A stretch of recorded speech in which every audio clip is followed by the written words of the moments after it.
Kita punya Tuhan yang dahsyat.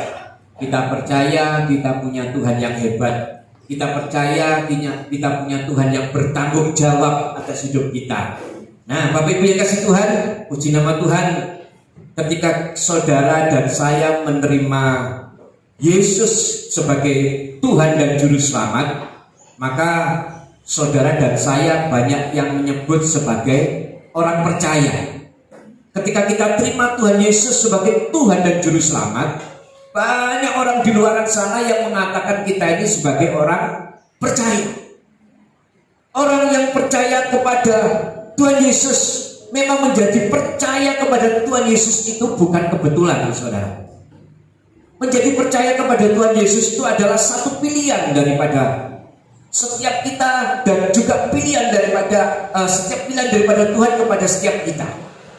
Jadi bukan karena kita yang memilih Tuhan, tetapi Tuhanlah yang memilih kita. Oleh sebab itu, bagi setiap kita yang sudah menjadi orang percaya, maka layaklah kita untuk selalu mengucap syukur. Tuhan Yesus mengatakan begini, saudara, bukan kamu yang memilih aku, tetapi akulah yang memilih kamu. Dan aku telah menetapkan kamu supaya kamu pergi dan menghasilkan buah, dan buahmu itu tetap. Ini perkataan Tuhan Yesus, saudara, buat setiap kita. Supaya apa yang kamu minta di dalam namaku atau nama Yesus, Tuhan mengatakan diberikannya kepada setiap kita. Nah, ini luar biasa, saudara. Makanya ketika kita menyambut apa yang diberikan kepada Tuhan, panggilan Tuhan atas hidup kita, maka setiap kita dikatakan sebagai orang percaya. Yang artinya ketika kita berdoa meminta kepada Bapa atas nama Tuhan, atas nama Tuhan Yesus, maka firman Tuhan mengatakan diberikannya kepadamu. Wow, dahsyat, saudara. Makanya saya selalu mengatakan sebagai orang percaya, tidak kaget, tidak heran kalau diberkati luar biasa. Sebagai orang percaya tidak kaget, tidak heran kalau hidupnya itu diatur oleh Tuhan. Sebagai orang percaya tidak kaget, tidak heran kalau setiap langkahnya itu Tuhan yang menetapkan. Tadi pujian kita juga mengatakan seperti itu. Nah, saudara, ini adalah merupakan satu hal yang memang diberikan kepada setiap kita. Makanya saya katakan, oleh sebab itu, ketika kita dikatakan sebagai orang percaya, layaklah kita harus selalu mengucap syukur. Amin. Kita harus selalu mengucap syukur. Karena hak ini memang benar-benar diberikan kepada setiap kita, supaya kita ini benar-benar menjadi orang-orang ada di dalam lindungan, penyertaan, dan perlindungan daripada Tuhan. Nah, saudara, mari kita sama-sama buka Alkitab kita di Perjanjian Baru. Kita buka di Roma 10 ayat yang ke-10 ya. Kita akan buka ayat firman Tuhan pada pagi hari ini di dalam Roma 10 ayat yang ke-10. Demikian firman Tuhan. Karena dengan hati orang percaya dan dibenarkan, dan dengan apa, saudara? Mulut orang mengaku dan diselamatkan. Nah, ini firman Tuhan, saudara, ya. Oleh sebab itu, mari kita lihat, percaya itu memang adalah merupakan satu hal yang penting. Makanya, saudara, kalau dikatakan sebagai orang percaya, itu ternyata memang vital buat kita, saudara. Kalau sudah dikatakan aku ini orang percaya, bahkan orang banyak mengatakan itu orang percaya, itu vital buat setiap kita. Itu penting buat setiap kita, saudara. Ya, di dalam pengiringan kita kepada Tuhan, itu percaya itu merupakan satu hal yang sangat penting. Bahkan saya katakan kunci buat setiap kita. Ketika kita ini dikatakan sebagai orang percaya, percaya itu penting buat setiap kita. Nah, oleh sebab itu tidak heran kalau kita ini pengikut Kristus banyak yang mengatakan sebagai orang percaya. Sekali lagi saya ulang-ulang, sebagai orang percaya, pengikut Kristus disebut sebagai orang percaya. Orang Kristen disebut sebagai orang percaya. Karena memang percaya ini penting buat kita, kunci kita. Ketika kita ini dikatakan sebagai pengikut Kristus. Nah, saudara, masalahnya ternyata sekarang ini banyak orang di luar sana yang mengaku sebagai orang percaya, tetapi ternyata cuma sekedar di mulut. Nah, ini yang kita harus hati-hati, saudara. Jangan sampai ini juga melanda kita. Jangan sampai itu juga terjadi buat kita. Dikatakan orang percaya, iya aku percaya pertolongan Tuhan, iya aku percaya apa yang dilakukan Tuhan, tetapi cuma sekedar di mulut, tidak di hati. Tidak di mulut, cuma sekedar mengatakan. Karena apa? Karena orang lain di sekitar kita sebagai orang percaya katakan, iya aku percaya Yesus Tuhan, aku percaya. Tapi ternyata cuma di mulut, tidak di hati. Ya, mereka cuma mengatakan dengan kata percaya, tapi cuma keluar dari mulut. Nah, saudara, mari sama kita melihat. Padahal sebagai orang percaya, ya, Tuhan Yesus mengatakan bahwa percaya itu harus dengan hati terus ke mulut. Dari hati terus ke mulut. Ini yang namanya percaya, saudara. Karena sebagai orang percaya, kalau kita tidak mengaku Tuhan sebagai Tuhan dan Juru Selamat cuma sekedar di mulut, maka Tuhan katakan kita ini sebagai pembohong. Kita sebagai pembohong. Dan iblis memang sering mempengaruhi untuk kita tidak mensinkronkan antara perkataan kita dengan hati kita. Sering iblis menanamkan itu, yang artinya kita ini terus diajak untuk menjadi pembohong. Ya, pura-pura wahai kamu mengatakan iya ketika ketemu dengan sesama orang percaya, dikatakan bagaimana kabarnya? Luar biasa, padahal di dalam hati dikatakan opo masih seperti ini. Nah, ini hati-hati, saudara. Loh, Pak, kenapa Pak? Berarti aku harus mengatakan yang tidak sebenarnya. Itu iman kita, saudara. Itu yang harus kita deklarasikan di hadapan Tuhan. Itu yang harus kita ucapkan. Bukan berarti kita ini tidak mengatakan sesuai dengan keadaan. Fakta hidup kita mungkin tidak seperti apa yang kita ucapkan. Tetapi inilah merupakan doa kita kepada Tuhan.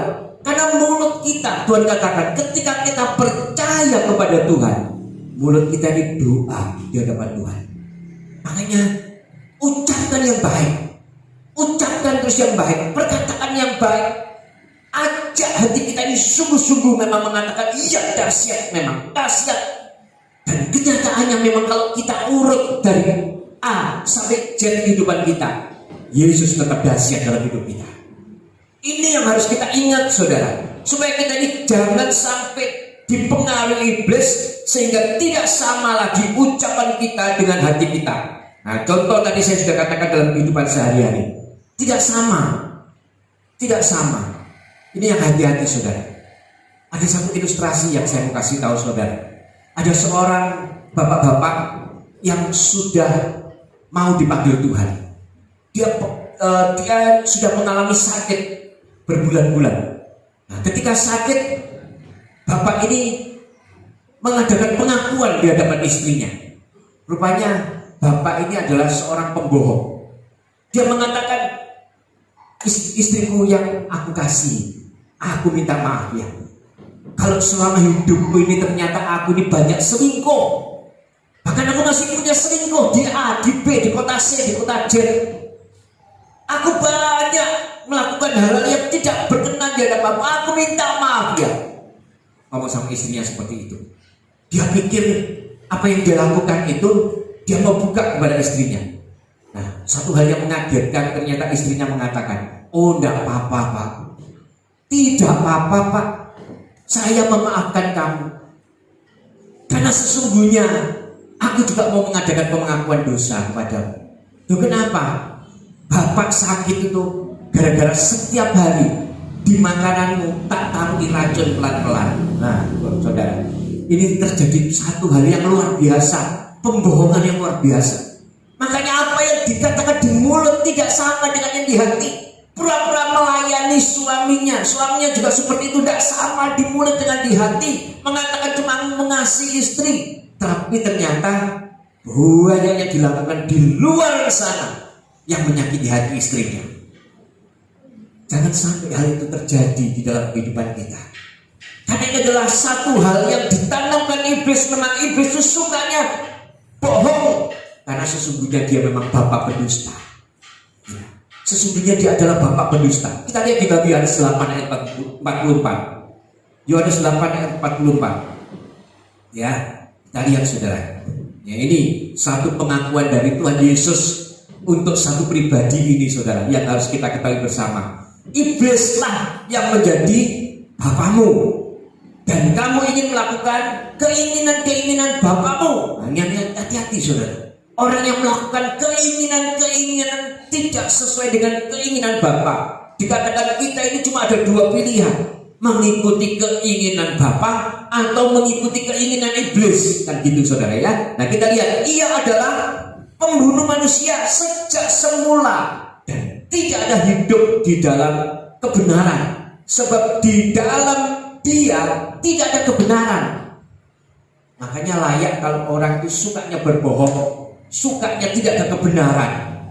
Dikatakan ya, banyak orang mengatakan iblis itu tidak ada yang satu pun yang dibenarkan. Dan dia berkata atas kehendaknya sendiri, sebab ia adalah pendusta dan bapa segala dusta. Wah, ini harus kita benar-benar perhatikan saudara. Iblis adalah bapa pendusta. Makanya kata-kata yang keluar dari mulut kita jangan sampai kata-kata dusta yang kita katakan ya di atas ya. Nah, terus bagaimana Pak mengatakannya? Kalau disakiti orang, di depan orang masih katakan enggak apa-apa, aku sakit, kamu enggak apa-apa. Kita ngomong saja enggak apa-apa, saudara. Enggak usah dusta, katakan iya, aku sakit loh kena ucapanmu, tapi aku mengampuni kamu. Aku berusaha untuk mengampuni kamu ya. Ini jujur kita ngomong. Sakit loh hatiku kena omongan kamu. Jangan diulang ya. Terutama untuk suami istri saudara. Saya sendiri secara pribadi, bukan berarti saya sebagai hamba Tuhan tidak pernah bertengkar dengan istri. Saya juga pernah bertengkar, dan kadang-kadang bisa terjadi selisih paham. Itu yang dibutuhkan cuma satu saudara, kesabaran dari salah satu. Tinggal dilihat sabar yang mana, sabar kita atau sabar istri kita. Kalau sabar istri kita di dalam marah, ya sudah selesai, marah aja terus. Tapi kita harus sabar dalam kesabaran, gitu saudara. Jadi ternyata kita ini memang dituntut untuk menjadi pribadi-pribadi yang tidak mengikuti apa yang menjadi gennya atau keturunannya daripada iblis yang berdusta, ya kan? Di dalam setiap kehidupan rumah tangga kita. Makanya seperti itu. Jangan pura-pura di hadapan istri atau di hadapan suami. Ya, kalau kita sakit ya kita ngomong sakit, karena itu kunci kelanggengan kita saudara. Kalau kita ngomong aku gak suka loh kamu begitu, ya aku gak suka loh kamu begitu, ngomongkan saja, gak apa-apa. Daripada kita empet-empet terus, akhirnya kita ngempet terus, akhirnya suatu saat bisa meletus. Ketika meletus malah jadi tidak karu-karuan. Ngomong apa adanya, karena Bapa yang kita kasih adalah Bapa kebenaran, yaitu Tuhan Yesus Kristus. Oleh sebab itu kita mau belajar ini saudara, supaya kita ini benar-benar sah, ya kayak orang kawin saya katakan, sah sebagai orang percaya, yang artinya kita hidup di dalam kebenaran. Kita sah menjadi orang percaya yang hidup sesuai dengan hati Bapa, bukan dengan hati iblis. Hati Bapa yang artinya hidup kita ini, ucapan kita, hati kita adalah hati yang tidak penuh dengan kepura-puraan, apa adanya. Makanya lagu juga mengatakan, ini hatiku Tuhan, menyembahmu. Kalau menyembah yang menyembah dengan sungguh-sungguh, bukan kata ini hatiku Tuhan, menyembahmu. Tapi kita masih ingat di rumah, komporku sudah tak matiin belum. Nah ini gak usah saudara, sudah terlanjur pergi ya sudah pergi. Ini hatiku Tuhan, menyembahmu. Benar-benar menyembah dengan sungguh-sungguh. Ini kita punya Bapa kebenaran, bukan Bapa pendusta. Ya, walau kadang juga seringkali kita dipengaruhi untuk iblis, untuk berdusta. Terus tidak apa, berdusta wae. Kadang sih ngerti kok. Berdusta tidak apa-apa. Ngomong di depan istrimu, ngomong di depan suamimu, seperti ini. Ngomong di depan mertuamu, ngomong di depan mamamu, ngomong di depan saudara-saudaramu, tidak sesuai dengan apa kenyataan.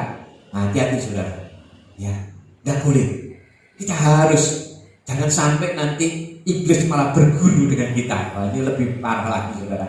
Ya, karena kalau orang sudah biasa melakukan kebohongan, maka kebohongan itu akan terus diucapkan. Ya, diucapkan kebohongan satu, akan ada lagi kebohongan yang kedua. Kebohongan kedua diucapkan, ada lagi kebohongan ketiga. Karena ini adalah merupakan kebohongan yang berseri biasanya. Makanya ketika kita ngomong benar di hadapan Tuhan, itulah kebenaran. Dan kebenaran itulah memang yang harus kita ucapkan di hadapan Tuhan. Hati dan mulut harus sama. Amin. Saya juga mau saksikan kepada saudara, waktu dulu sering kita adakan KKR. Ya, beberapa tahun yang lalu sering juga ada KKR sebelum ada corona. KKR luar biasa, ya, penyembuhan luar biasa.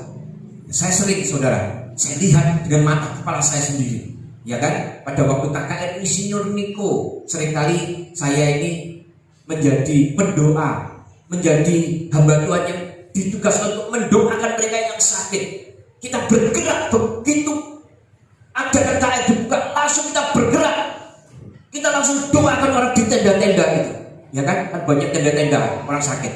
Nah, saya lihat saudara, orang yang ditanya, yang saya tanya ketika Roh Kudus, ya kan, mengatakan kepada saya, oh tanya ini, saya tanya, dia gak jujur, dia tidak akan mengalami mujizat.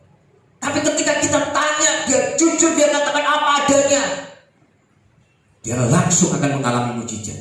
Banyak sekali itu saudara, banyak sekali. Ketika Roh Kudus ingatkan, ya, saya sebagai pendoa, saya doakan mereka, saya bersama istri, saya katakan Roh Kudus mengingatkan, katakan, dia ada kepahitan mungkin sama mertuanya, dia ada kepahitan mungkin sama bapaknya.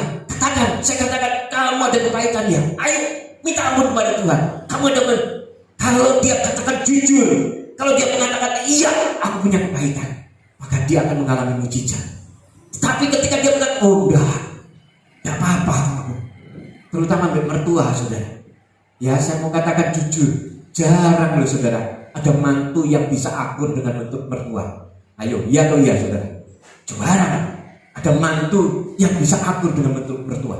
Kalau ada mantu yang bisa akur dengan mertua, itu adalah mantu yang luar biasa. Tapi ada juga, saya katakan, ada mantu yang akur dengan mertua, tapi penuh dengan kepura-puraan. Nah, ini yang luar biasa, tidak biasa.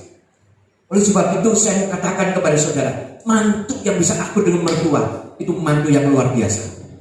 Dan saya mau setiap kita di sini kita mempraktekkan apa yang Tuhan ajarkan. Saya juga berusaha saudara. Saya bukan mengidolakan diri saya sendiri. Saya sama mertua saya itu juga seperti saya dengan mama saya.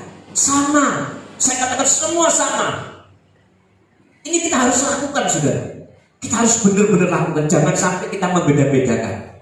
Halo mungkin saudara, mungkin biasanya mertua itu lebih cerewet. Tetapi kalau mertua di dalam Tuhan tidak saudara, saya yakin itu. Kalau mertua sudah di dalam Tuhan pasti tidak. Nah oleh sebab itu mari kita sama-sama berkata jujur supaya kita sah sebagai orang percaya. Apa saudara? Sah sebagai orang percaya. Ini ibarat kita ini sudah disahkan, ditok sebagai orang percaya. Saudara ya, sah ya. Memang penting kita harus sah sebagai orang percaya. Karena kita mau lihat percaya di dalam apa saja sebetulnya. Ya, kita lihat ada dua hal penting kalau kita sebagai orang percaya. Ya, yang pertama apa saudara? Kita lihat yang pertama ternyata percaya Yesus Tuhan. Wah. Pertama kali kita kalau dikatakan sebagai orang percaya itu percaya karena apa? Yesus adalah Tuhan. Nah, saya katakan seperti itu kenapa saudara? Sebab di luar sana atau orang-orang yang tidak mengerti mengatakan mana Yesus itu Tuhan? Mana di Alkitab ada nggak Tuhan katakan Tuhan sebagai Yesus sebagai Tuhan? Ada nggak di Alkitabmu Yesus sebagai Tuhan? Nah ini ajaran yang tidak benar saudara, yang tidak tahu. Dia mengatakan cuma Yesus itu cuma nabi, bukan Tuhan. Nah, saya mau katakan kepada saudara, ya, saya mau katakan kalau Yesus adalah Tuhan. Karena kenapa? Karena mana ada, ya, mana ada saudara Kalau nabi itu mengatakan seperti ini, ayo kita lihat saudara ya, di dalam Yohanes 8 ayat yang ke-12. Diberkati Tuhan. Yohanes 8 ayat 12. Ayo kita lihat saudara, di Yohanes 8 ayat 12. Nah, dikatakan seperti ini saudara. Yohanes 8 ayat yang ke-12. Maka Yesus berkata pula pada orang banyak, katanya, "Akulah terang dunia.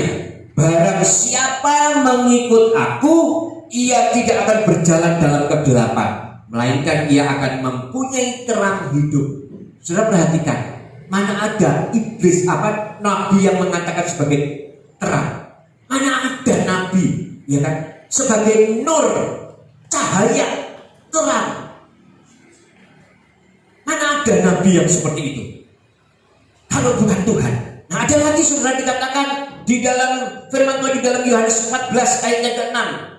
Ayo saudara buka di dalam Yohanes 14 ayat ke-6 supaya saudara tahu dan bisa mematahkan kalau orang-orang mengatakan Yesus cuma sekedar nabi. Ya saudara, kata Yesus kepadanya, "Akulah jalan dan kebenaran dan hidup. Tidak ada seorang pun yang datang kepada Bapa kalau tidak melalui aku."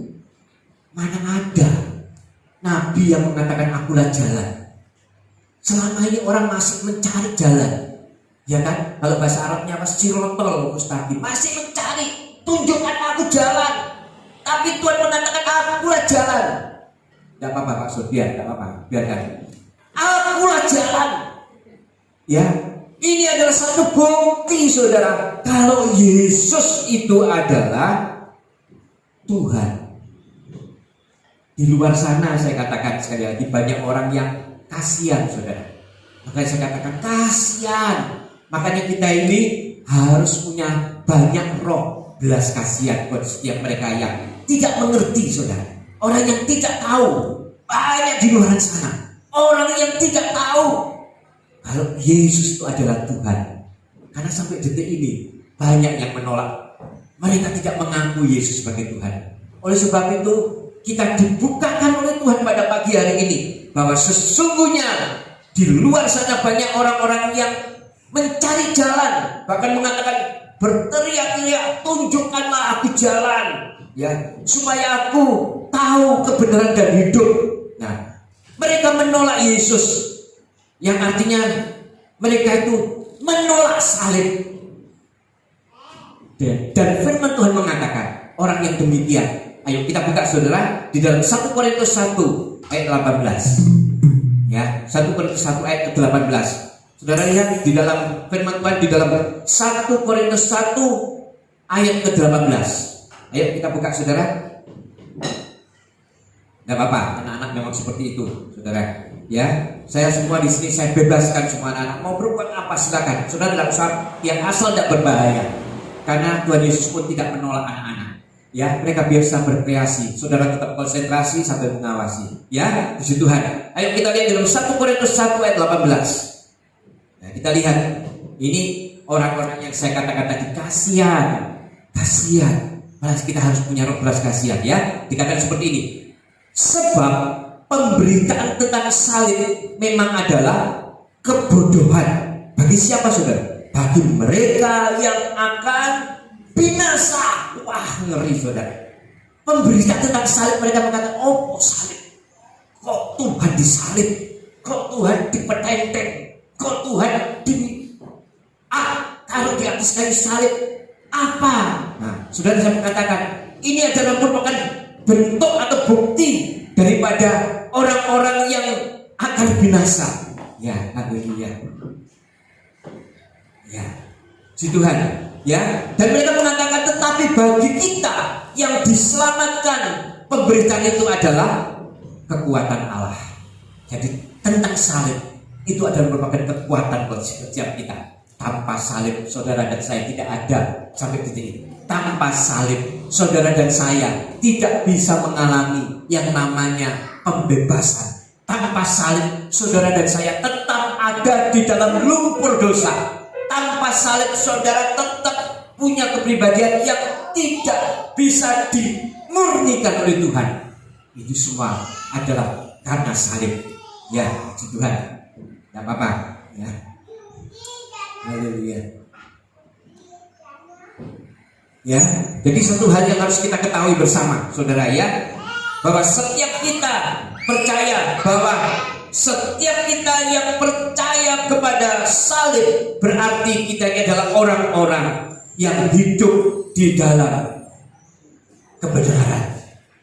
Ya, saudara. Jadi saya mau setiap kita menjadi orang percaya itu harus poin pertama, percaya bahwa Yesus adalah Tuhan.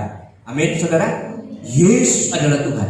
Apapun yang terjadi, jangan sampai kita menyangkal. Kita mengatakan, wah iya, Yesus itu apa benar-benar Tuhan? Atau cuma sekedar nabi? Loh, kenyataannya sampai sekarang hidupku itu belum ditolong oleh Tuhan ya. Kok sampai sekarang ini masih banyak persoalan masalah ya? Nah, hati-hati saudara. Saya sudah sering jelaskan kepada saudara, mengikut Yesus itu tidak berarti kita tanpa persoalan dan masalah. Dan sekali mengikut Yesus itu adalah merupakan keputusan kita. Jangan sampai kita ingkar, jangan sampai kita mundur, karena mengikut Yesus adalah keputusan kita dan kita tidak akan ingkar. Karena kita tahu kita adalah orang-orang percaya. Amin. Nah, yang kedua, saudara, yang kedua kita lihat orang percaya. Yang kedua kita lihat percaya apa, saudara? Kalau kita disebut sebagai orang percaya, harus percaya apa? Percaya dengan pemeliharaan Tuhan. Oh, haleluya. Ayo, saat ini di antara kita siapa yang merasakan, wah bebanku kok berat ya, Tuhan itu pelihara aku pendak ya, Tuhan itu mengasihi aku pendak loh ya. Hati-hati saudara, itu ternyata menggoyangkan kita sebagai orang percaya. Kalau kita sebagai orang percaya, kita harus yakin pemeliharaan Tuhan. Kita lihat ya di dalam 1 Raja 8 ayat yang ke-23.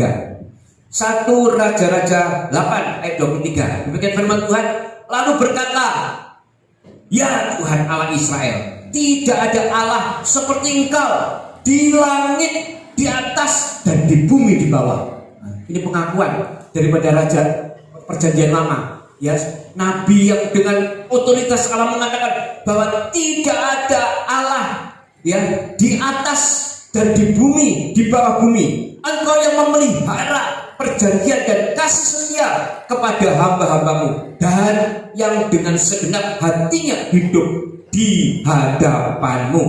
Puji nama Tuhan. Allah memelihara perjanjian kepada setiap umatnya. Apa janji Tuhan itu, saudara? Kita sudah pelajari beberapa minggu yang lalu. Saya mau buka sebentar, saudara, kepada setiap kita. Ya, kita lihat dalam Keluaran 34 ayat yang ke-10. Keluaran 34 ayat yang ke-10. Ini janji Tuhan. Firman-Nya, sungguh aku mengatakan suatu perjanjian di depan seluruh bangsamu ini akan kulakukan. Kulakukan itu huruf besar. Artinya Tuhan mengatakan, kulakukan perbuatan-perbuatan yang ajaib seperti yang belum pernah dijadikan di seluruh bumi. Di antara segala bangsa, seluruh bangsa yang di tengah-tengahnya engkau diam akan melihat perbuatan Tuhan. Sebab apa yang akan dikulakukan dengan engkau sungguh-sungguh dahsyat. Saya teringat ayat ini dengan perjalanan hidup saya, saudara. Di atas kertas dulu, ketika saya sudah salah arah, ketika saya sudah salah jalan, ya, saya merasakan, wah, apa bisa Tuhan pulihkan saya? Apa bisa Tuhan pulihkan kembali saya? Karena kehidupan saya secara dengan keluarga terpuruk, saudara. Sampai anak saya yang terakhir, yang paling kecil, ketika melahirkan, saya motor aja tidak punya, saudara. Saya mau kasih tahu kepada saudara, saya motor aja tidak punya. Ketika hamil besar, mau melahirkan, saya tuh tuntun dia nih. Nah, kayak seperti Tuhan Yesus dengan Maria. Kebetulan istri saya nama baptisnya juga Maria. Saya tuntun di tengah lapangan. Aduh, jangan sampai anak ini lahir di tengah lapangan ya. Tidak punya apa-apa. Mengalami satu kehidupan yang terpuruk karena kesalahan saya sendiri, saudara. Ya, mengalami di titik nol, saudara, di zero, di satu titik yang benar bahkan bukan merupakan titik nol lagi, sudah anjlok sampai ke bawah. Sampai makan aja waktu itu harus pinjam dulu, harus dibantu oleh saudara-saudara saya. Tapi saya mau kasih tahu kepada saudara, ketika Tuhan pulihkan, makanya ayat alat ini mengatakan, ya, sebab apa yang akan kulakukan dengan engkau sungguh-sungguh dahsyat. Ketika pulihkan, Tuhan pulihkan saya, ya, rasanya itu seperti tangan dibalik gini, saudara, dibalik gini. Ketika saya sungguh-sungguh melangkah hidup dan saya mengatakan dengan istri, aku mau sungguh-sungguh dengan Tuhan, sampai Tuhan tuntun menjadi pribadi-pribadi yang mengandalkan Tuhan, setia dengan sungguh-sungguh, maka Tuhan langsung balik. Saya langsung dibukakan oleh Tuhan. Oh, cari kontrakan. Dari kontrakan dapat, saya dapat buka toko laris bukan main, saudara. Sampai saya katakan emoh waktu itu, sampai banyak yang beli. Apalagi saya buka konter waktu itu, saudara. Ketika hari raya, saya pernah sekali masih pakai kaos oblong. Saya buka toko, ternyata yang mau beli itu sudah ngantri di depan itu kayak orang mau nagih hutang. Jadi ketika saya buka jepret, saya udah agak sempat waktu jualin pakai kaos kutang, saudara. Sampai tidak bisa, akhirnya saya masuk ke dalam ganti sedak mandi. Saya ngalami sampai seperti itu, saudara. Tuhan pulihkan dengan dahsyat.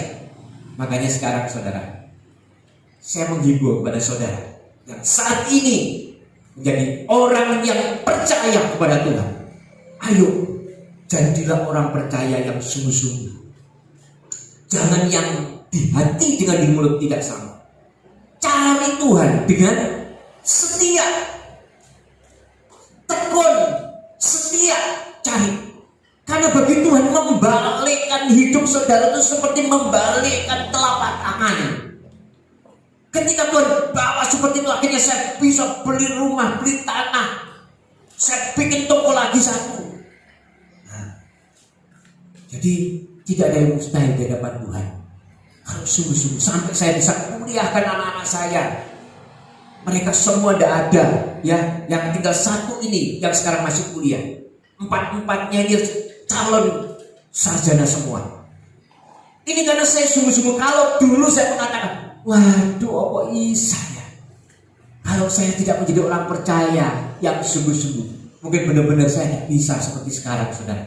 Makanya saya katakan dengan istri, ya, kita sekarang sudah Tuhan memberkati kita dengan luar biasa. Saatnya sekarang saya ini untuk Tuhan, benar-benar untuk Tuhan. Saudara katakan, ya, tidak sama mungkin dengan yang lain, karena pengiringan kepada Tuhan itu tidak akan sama. Saudara jangan mengatakan, wah wis nanti aku keri-keri seperti Pak Winsang, pokoknya aku sungguh-sungguh. Kalau sudah sungguh-sungguh akan diberkati Tuhan, ya, nanti ambil keri-keri ya kalau sudah hampir-hampir usianya sudah hampir-hampir tua. Nah, jangan, saudara. Masih diberi kesempatan sekarang, lakukan itu Tuhan. Gampang bagi Tuhan untuk membalik hidup saudara. Menjadi saat yang sekarang ini mungkin hidup pas-pasan, menjadi hidup yang lebih lagi. Jangan khawatir, karena Tuhan adalah Tuhan yang memelihara atas hidup kita. Memeliharanya sempurna. Saudara harus tetap berjalan di jalannya Tuhan. Asal saudara tetap ada di jalan Tuhan, ada menghormati Tuhan, Tuhan katakan Dia akan memberkati kita. Kita lihat di dalam 1 Samuel 2 ayat yang ke-30. Nah, ini saya katakan juga, saudara. Sebab itu demikianlah firman Tuhan Allah Israel. Sesungguhnya aku telah berjanji. Lihat, saudara, saya sering katakan, kalau kita sebagai orang percaya, kita ini berarti mempercayai firman Tuhan. Kita ini mencari firman, karena firman Tuhan itu adalah Tuhan, dan firman Tuhan itu adalah di Alkitab. Berarti Alkitab itu juga dibagi perjanjian lama dan perjanjian baru. Berarti Tuhan kita adalah Tuhan yang berjanji kepada setiap kita. Nah, perjanjiannya dikatakan seperti ini. Sesungguhnya aku telah berjanji.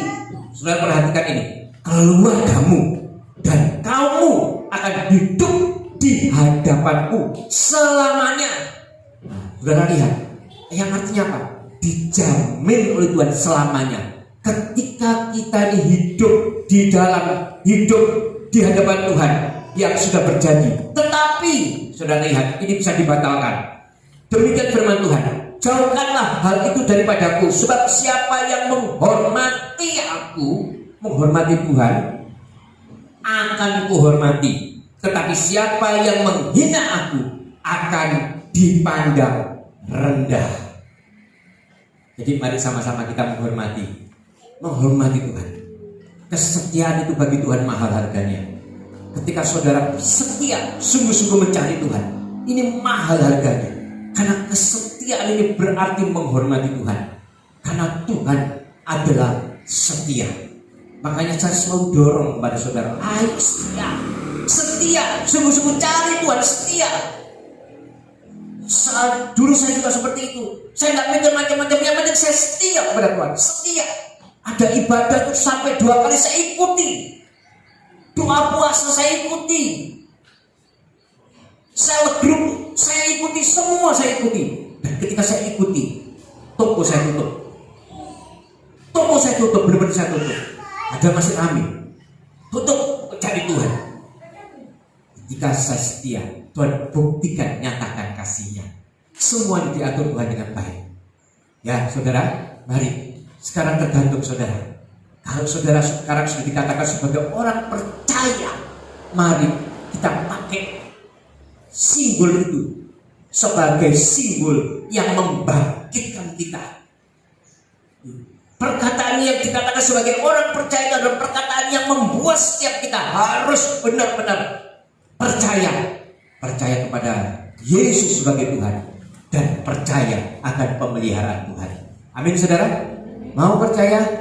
Saya percaya saudara, kalau saudara benar-benar berkomitmen menjadi orang percaya, pasti akan menjadi orang percaya yang takut menjalani kehidupan yang belak-belok.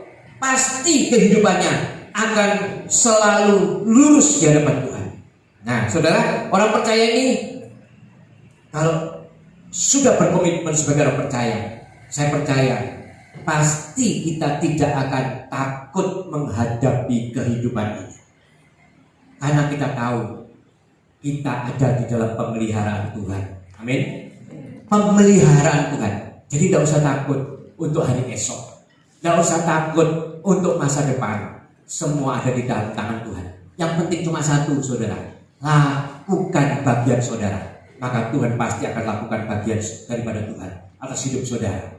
Semua dibenarkan oleh Tuhan ketika kita benar-benar, ya, karena sebagai orang percaya pasti tidak akan takut menjalani kehidupan sesulit apapun, ya, tidak akan pernah frustasi, tidak akan pernah putus asa, tidak akan pernah patah semangat atau loyo, dan tidak akan pernah bersungut-sungut. Yang artinya apa saudara? Grundel gitu loh saudara. Ya, jangan sampai kalau kita sebagai percaya grundel, aduh, kok jadi orang Kristen sudah puluhan tahun, hidupku kok masih gini aja loh ya. Jangan gitu saudara. Daripada seperti itu saudara, introspeksi hidupnya. Mungkin ada sesuatu yang harus saudara benahi di hadapan Tuhan. Apa ya Tuhan? Apa ya Tuhan? Apa aku masih kurang setia Tuhan? Aku tak mau lebih setia lagi Tuhan. Ya, datang ibadah sungguh-sungguh, lebih setia lagi Tuhan. Atau mungkin mau berpuasa lebih sungguh-sungguh lagi Tuhan, aku berpuasa. Atau mungkin mau doa pagi lebih sungguh-sungguh lagi Tuhan. Ya, melakukan firman Tuhan sungguh-sungguh. Saya percaya ketika kita sungguh-sungguh, sesulit apapun kehidupan saudara, damai sejahtera tetap ada di dalam hidup kita. Dan itu tidak bisa ditukar dengan apapun. Walaupun saudara punya banyak uang, tapi kalau saudara tidak punya damai sejahtera, tidak punya sukacita, maka saudara akan mengalami kekeringan. Saya akan ceritakan kepada saudara, saya akan saksikan. Ada keluarga yang diberkati Tuhan luar biasa. Suaminya ganteng, istrinya cantik, tetapi karena kurang bersyukur, ya, karena di dalam pikirannya dia ini benar-benar merasa mungkin kurang damai sejahtera karena tidak sungguh-sungguh. Maka dia ketika ketemu saudara, bayangkan isinya itu cuma sambat. Bayangkan sesama orang Kristen saudara, punya toko, mobilnya itu wes gak bisa dihitung lah. Tokonya ya luar biasa. tapi ketemu mesti sabar. Nah, kalau sudah seperti ini, hati-hati saudara. Makanya saya katakan, mengucap syukur ya Tuhan. Kita ingatkan mengucap syukur kepada Tuhan. Mengucap syukur kepada Tuhan karena Tuhan baik atas hidup kita. Karena Tuhan mengasihi setiap kita. Karena Tuhan ada dan memelihara setiap hidup kita. Sebab orang percaya yang sah pasti, ya pasti saya katakan saudara, percaya pemeliharaan Tuhan. Amin. Orang percaya yang sah pasti percaya pemeliharaan Tuhan. Saudara percaya kalau Tuhan melihara saudara? Nah, saudara orang percaya yang sah. Ya, saya sebagai mutin menanyakan kepada saudara, saudara percaya pemeliharaan Tuhan? Sah, saudara sebagai orang percaya. Bukan cuma sekedar percaya cuma di mulut. Ya, percaya sah di hadapan Tuhan. Itu artinya kita tidak ragu lagi. Tidak ragu lagi. Karena Tuhan juga mengatakan, serahkanlah segala khawatirmu kepada Tuhan. Kita lihat sebagai penutup saudara. Dalam 1 Petrus 5 ayat yang ke-7. 1 Petrus 5 ayat yang ke-7. Demikian firman Tuhan. Serahkanlah segala kekhawatiranmu kepada Tuhan, sebab Tuhan yang memelihara kamu. Amin. Serahkanlah. Kalau saudara sekarang, Pak Iso, Pak, masih khawatir aku, masih bimbang, cemas. Ya apa besok, Pak? Ya apa besok ini? Apakah sama kerjaanku dengan tahun yang lalu? Apakah sama masa depanku dengan tahun yang lalu? Loh, ini loh Tuhan katakan, serahkanlah segala khawatirmu kepada Tuhan, maka Tuhan pasti akan bertindak. Menyerahkan segala kekhawatiran kita kepada Tuhan itu mengakui pemeliharaan Tuhan. Bukan dengan kekuatan kita, dengan kegagahan kita. Kita akan menyerahkan kepada Tuhan.